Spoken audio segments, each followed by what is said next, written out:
Transmitting from the Mojave Wilderness in Joshua Tree, California, now is the time for Desert Oracle Radio, the voice of the desert. I have these coyotes that call me to work.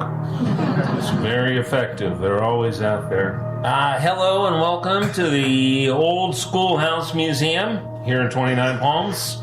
It's home to everything you've come to expect from an iconic desert town. You have the hardy natives, the European pioneers, the Canadian tourists, gold mines, a massive military base, open-range cattle, turning grassland to sand, a bizarrely popular national park, wilderness, salt pans, crackpots, religious nuts, environmental nuts, OHVs and biodiesel Volvos, meth labs and petroglyphs.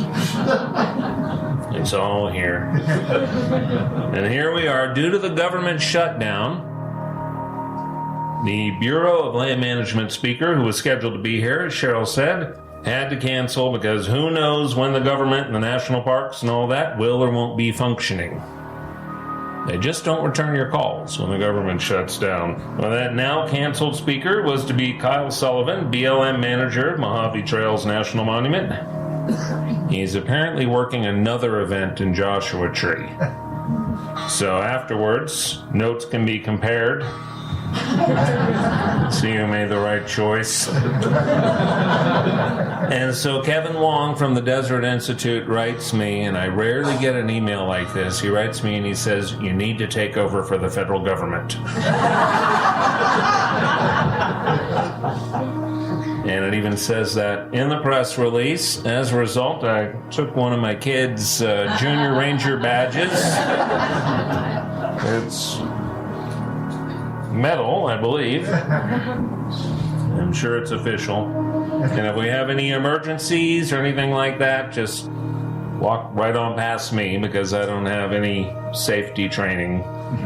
My occupation is editor and publisher of the Desert Oracle. This is a small periodical. It is located in the neighboring metropolis of Joshua Tree. Like most small-town publishers, I am a conservative. I have been a member of the Nature Conservancy for about 35 years now. Dues paying, a vocal supporter of the California Conservation Corps, which in its modern formation was the pet project of our former governor, Jerry Brown, who described it as something between a summer camp and a Jesuit monastery. And I am a believer in conservation easements, local land trust, etc. I've had a lot of varied interest over my life and career, many of them philosophical or otherwise impractical, but the one thing that stuck, I learned when I was very young, and I learned it from Woodsy Owl in the Saturday morning cartoons. Now, Woodsy, I can't remember if he could talk. I don't think he could. But Give a Hoot was associated with him. And that stuck, more or less.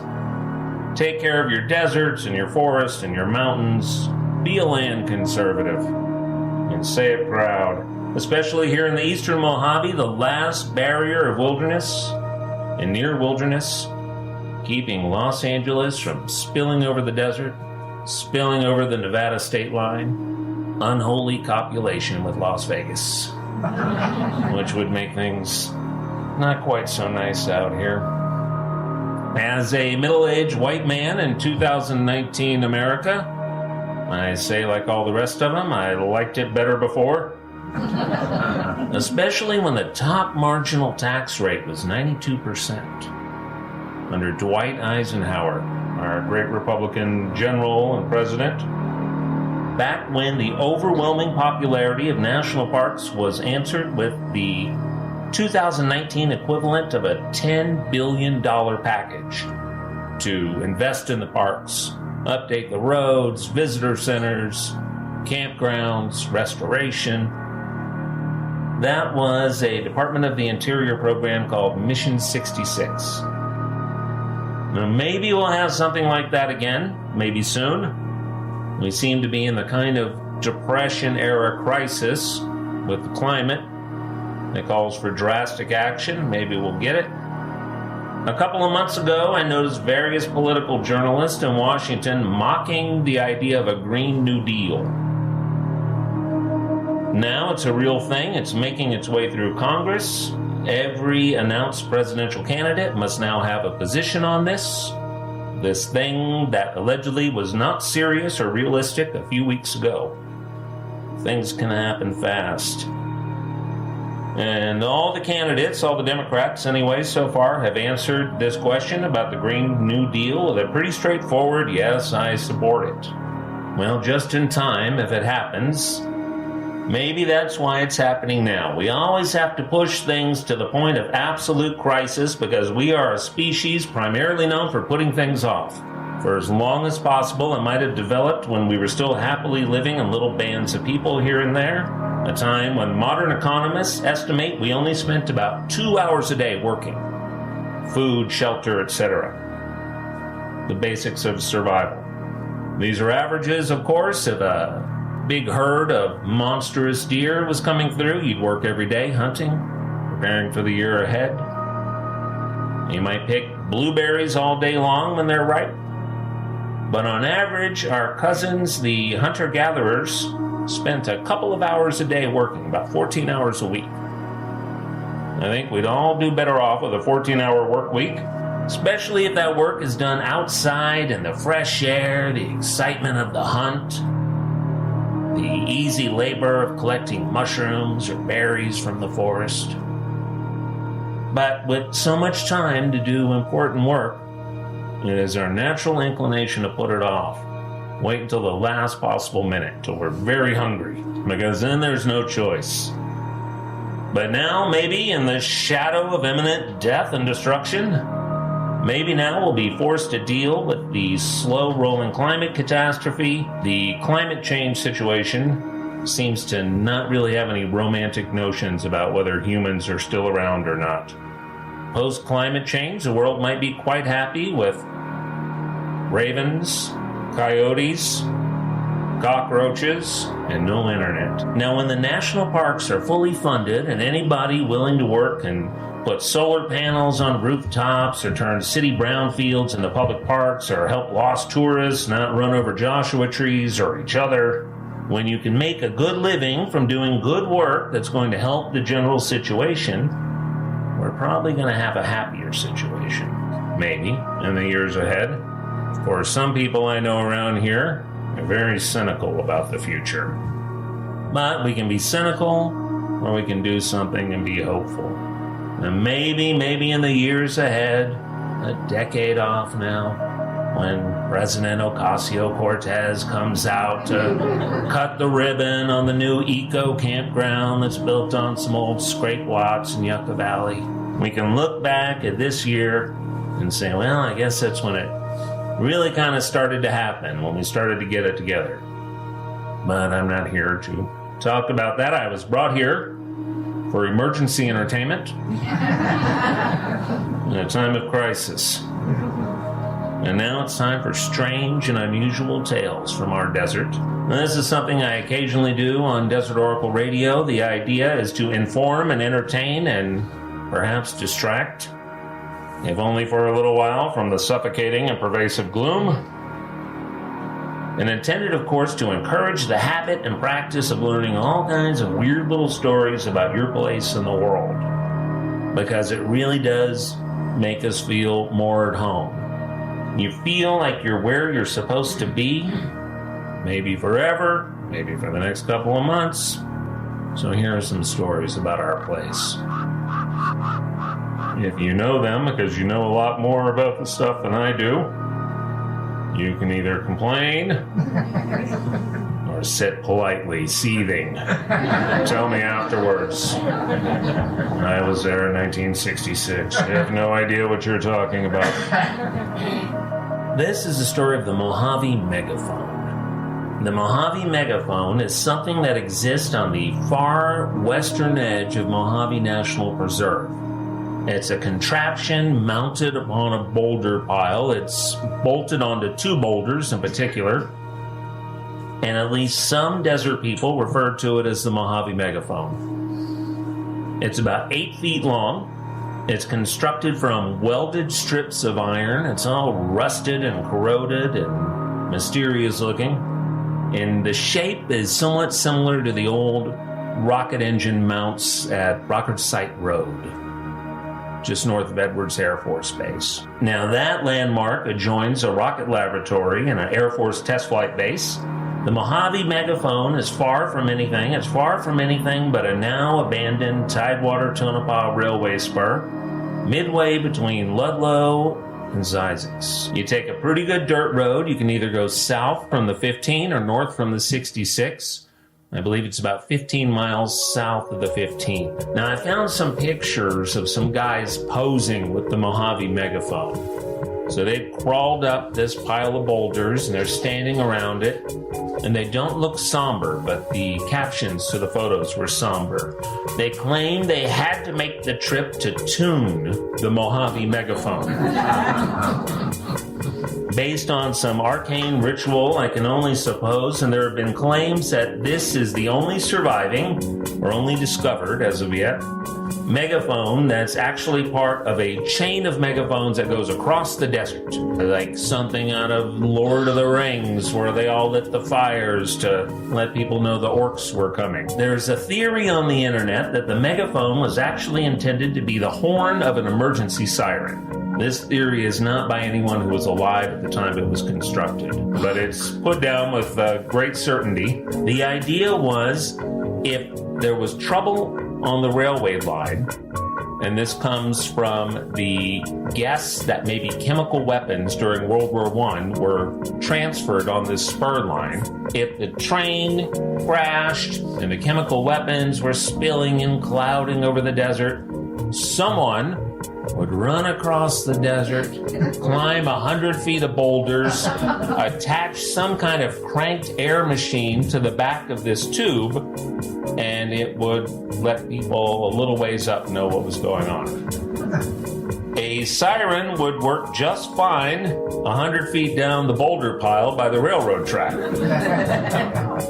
So it's a great mystery. I hope none of us ever finds the answer, because it is important to have mysteries in the desert. Now we will talk briefly about ghosts. It was told to me only a few weeks ago that there is some sort of annoying ghost currently active at Roy's up on Route 66. This ghost turns lights on and off, ceiling fans on and off, makes noise, slams doors, that sort of thing. Poltergeist activity. And this was told to me in strict confidence at my office just a few weeks ago by the caretaker there. So please keep this information to yourself. He doesn't want a lot of these ghost hunter TV shows showing up and ruining his nice gig out there on Route 66. In Wonder Valley last summer, according to a very reliable young man that I met after a campfire talk that I did down in Palm Springs, strange globs of bluish light swirled all around this young man as he was sleeping on a pool chair outside in the summer heat. He woke up and all these little entities of light gave him the once-over, and then they continued over the open desert. He said he watched them tumble over the landscape. There's a persistent story of mystery tracks in Wonder Valley, and I bet some of you have heard this story. And if you have, talk to me afterwards, because it's a very weird story. I've had a number of people come up and tell me about these things over the past couple of years. The claim is residents will discover these very narrow lines that go for hundreds of yards through the sand, sometimes a mile or more. Now, the oddest part is that the lines will end, say, at the wall, the exterior wall of a homestead cabin. And then they'll pick up on the opposite side. As if whatever it is just tracked right through the house and came out the opposite wall and continued across the desert. That these lines will appear on clear mornings, and it looks just about the depth of, say, a lizard tail, with no feet on either side. The only thing I've ever heard of that is in any way similar is the famous story of the devil's footprints found in England after a heavy snowfall in 1855. Hooves that went over barns and through meadows. It may have been one of the earliest newspaper hoaxes. Another very short ghost story involves the supposed ghost of the late Graham Parsons. He was the singer and songwriter from the Byrds and the Flying Burrito Brothers. He perished in room 8 of the Joshua Tree Inn in September of 1973. He died of an opiate overdose, which 40 years ago was much more romantic when Purdue Pharma wasn't racking up immense opiate overdoses every year in every state in America. Well, an interesting thing is that people have to request room 8 if they hope to stay there. You can't just pull up to the inn, so the story goes, say, I need a room, and they put you in room 8. The story is that nobody gets room 8 by accident. You have to want to try to sleep in the room where Graham Parsons went in and out of consciousness for many hours and had what sounds like a pretty sad and painful death right before his one very good record came out, the one with Emmylou Harris called Grievous Angel. He had all kinds of family troubles, marriage troubles. Both of his parents committed suicide. He was, as Chris Hillman from the Byrds and Burrito Brothers once said, a poor little rich boy, born to a huge fortune from the Florida orange groves. And people just loved to stay in this haunted room. A young couple from England came by my office recently. They wanted to tell me about their experience of staying in the room. They requested it. I said, was it haunted? They said, yes, by something. And maybe it was only haunted by their expectations. In any case, one of the newlyweds slept right through it. She was fine. And the other, well, he was very troubled. He said he was haunted and troubled by a corner of the room where a mirror was. In the morning he asked at the desk and they said, oh, that mirror is the only piece of furniture that's original to the room. Now, in most hotels, if you went to the desk and said, I could not sleep because of the terrible ghosts in your establishment, they might give you half off the night or a voucher or something. Not at the Joshua Tree Inn. People pay extra for the specific gloomy, haunted experience. Now, you all look like mostly locals and neighbors, so you know one of the main topics of conversation in the high desert. Why are there no restaurants here? Why are there so few restaurants here? There are 45,000 people in Palm Springs. There are 50,000 people in the Morongo Basin. Where are the restaurants? We have millions of tourists, just like the low desert. It is the greatest desert mystery that I've come across. Greater than the blinding white lights that converted St. Paul on the road to Damascus.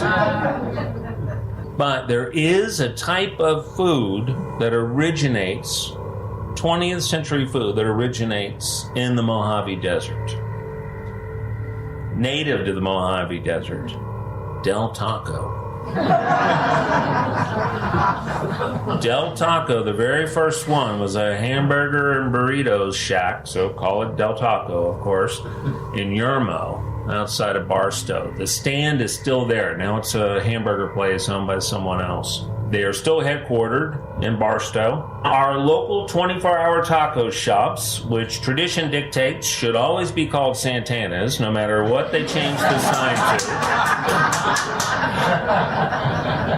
They were founded right up the road in Yucca Valley by Don Arturo Santana back in 1986.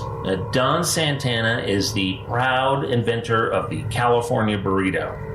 It's from here. Now, this is a burrito of truly United States proportions. It's about 2 feet long. It's got about 2 pounds of steak inside and a couple of baskets of soggy French fries.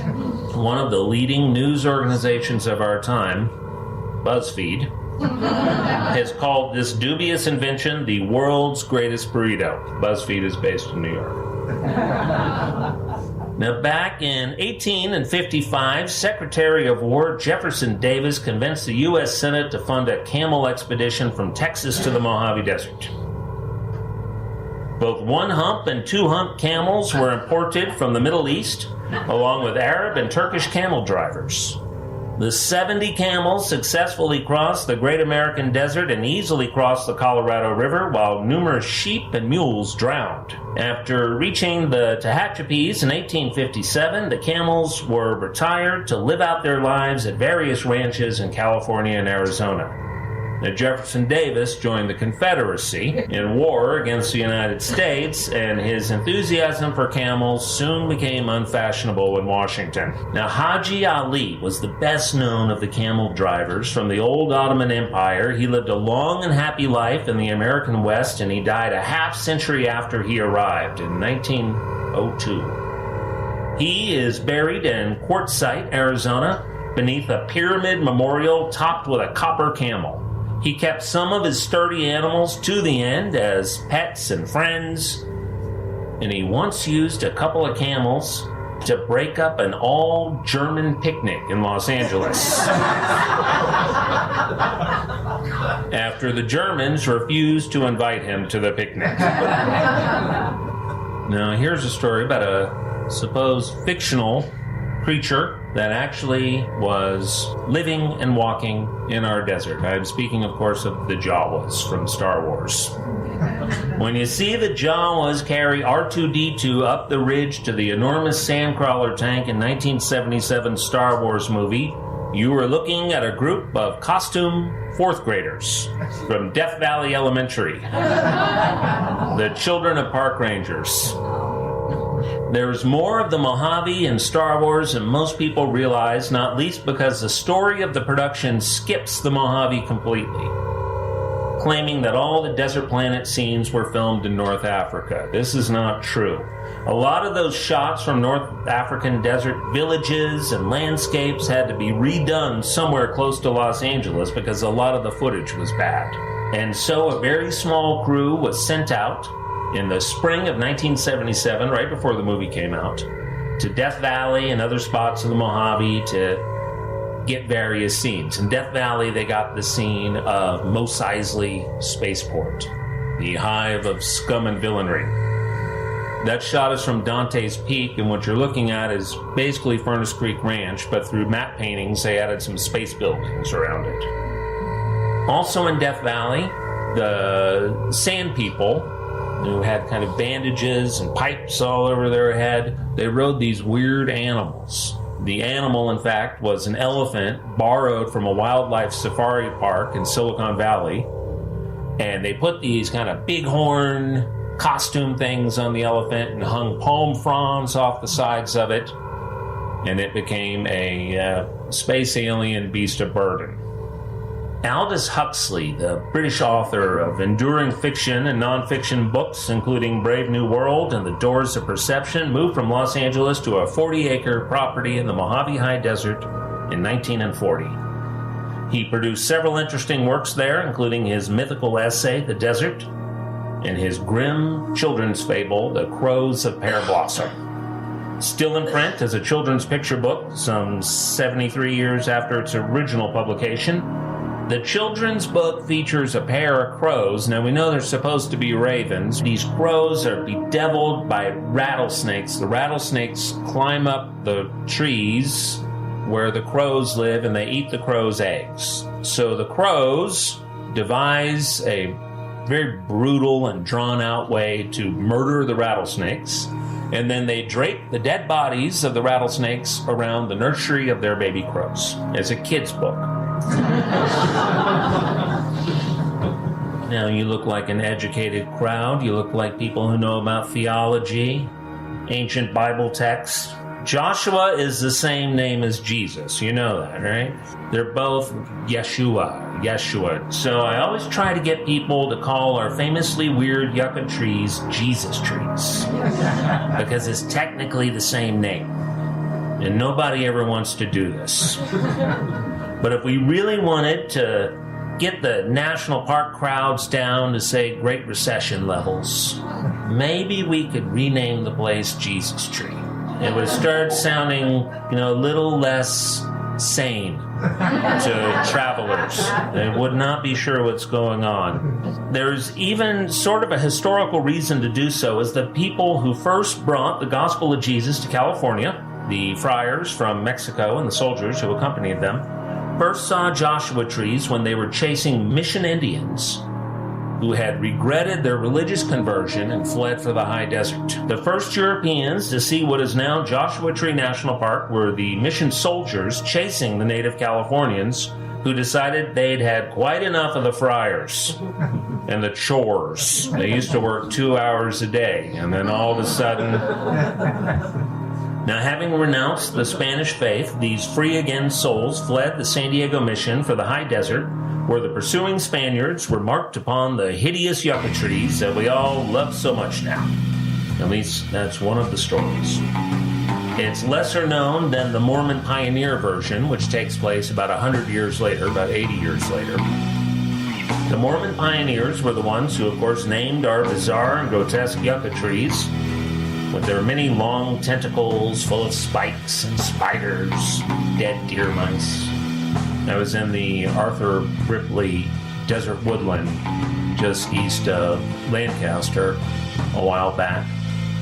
And there was a Joshua tree with its typical many arms. And there was an arm just about at eye level. And there, perfectly preserved, was a deer mouse, which had tried to get up into the flowers and had fallen and was perfectly speared and mummified. I took about 40 pictures of it.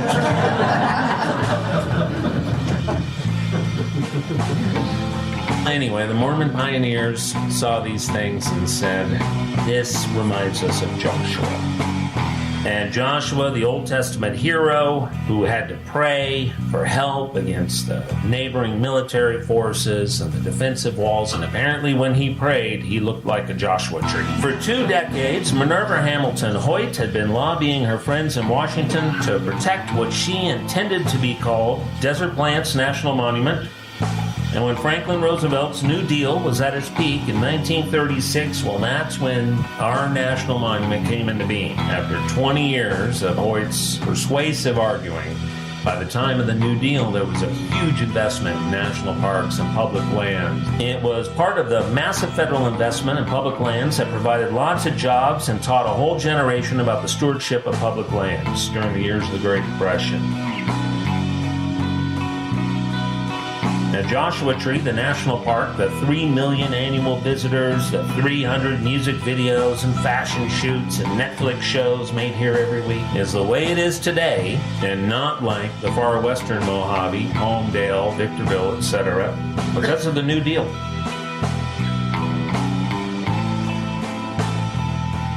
This is Desert Oracle, broadcasting from Joshua Tree, California, from Amboy to Zysix, and good night from the voice of the desert.